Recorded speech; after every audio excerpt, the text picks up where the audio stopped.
Assalamualaikum warahmatullahi wabarakatuh. Perkenalkan, nama saya Cantika Virginia dengan stambuk P10121311. Jadi tujuan dari pembuatan video ini adalah untuk memenuhi tugas mata kuliah ekologi pangan dan gizi. Nah, materi yang saya ambil itu tentang gizi dan sosial budaya. Sebelumnya kita harus mengetahui dulu apa itu pengertian sosial budaya. Jadi sosial budaya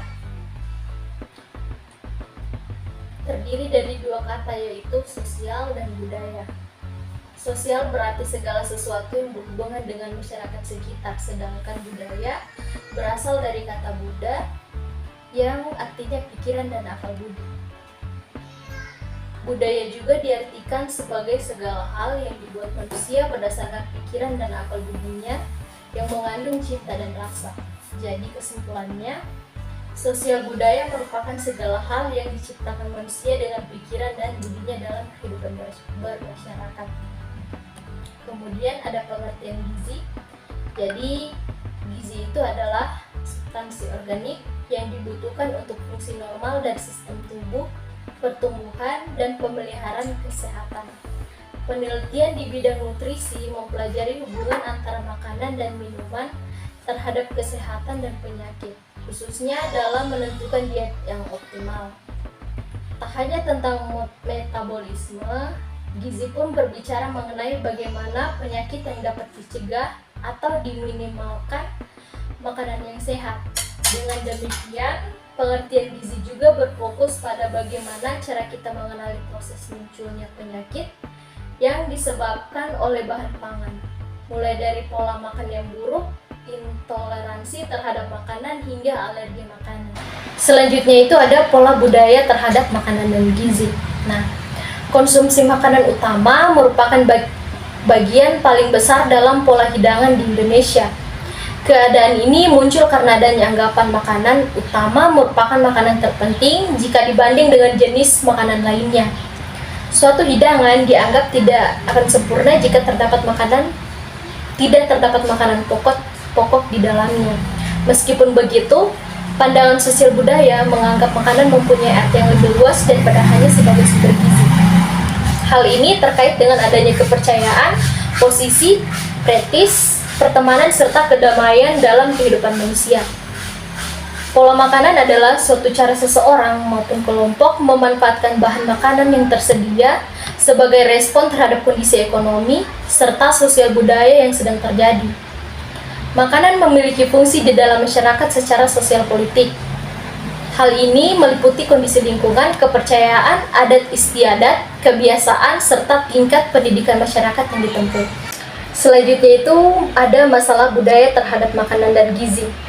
Nah, jadi gizi berperan penting dalam kehidupan berbangsa dan bermasyarakat, khususnya dalam memastikan lahirnya individu yang berkualitas.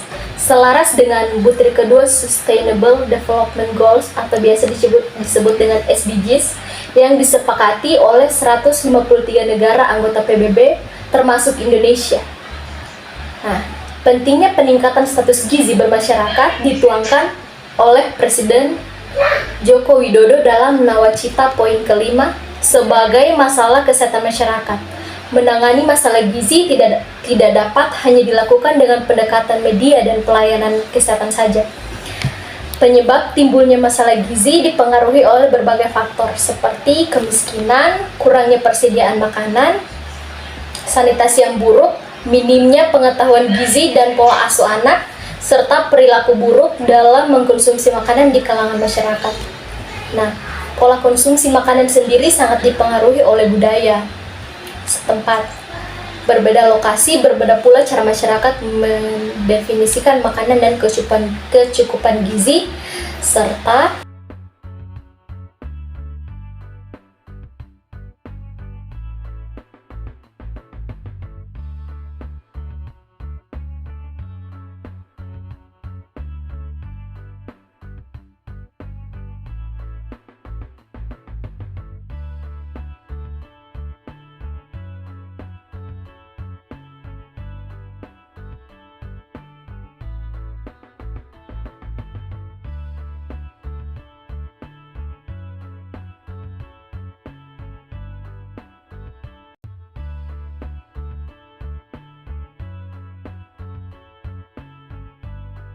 Orang Jawa belum merasa makan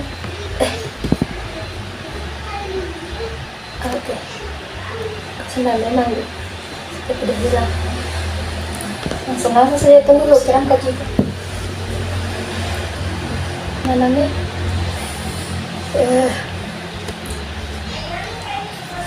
Pada orang Jawa belum merasa makan sebelum makan nasi. Orang Papua terbiasa makan berat dan dengan makan sagu.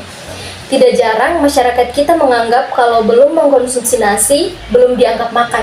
Nah, pola pikir masyarakat masih beranggapan bahwa kebutuhan makan adalah dengan memakan makanan yang tinggi atau kaya karbohidrat, tanpa mempertimbangkan kecukupan gizi yang seimbang. Ini menunjukkan bahwa aspek sosial budaya masih mendominasi perilaku dan kebiasaan makan masyarakat Indonesia. Sementara, masalah gizi terjadi di banyak tempat di berbagai daerah Indonesia.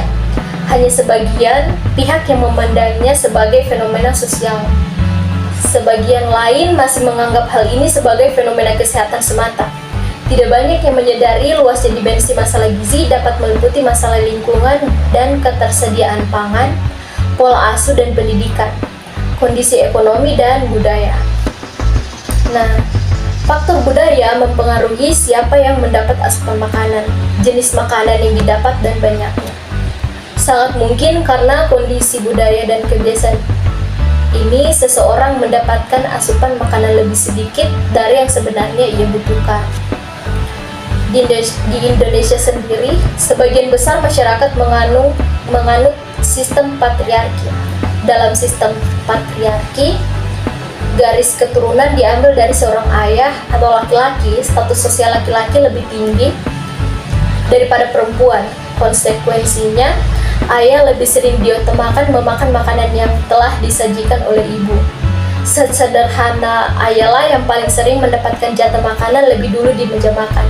Bahkan beberapa daerah di Indonesia mengharuskan pemisahan antara makanan yang harus disajikan untuk ayah dan anggota keluarga lain.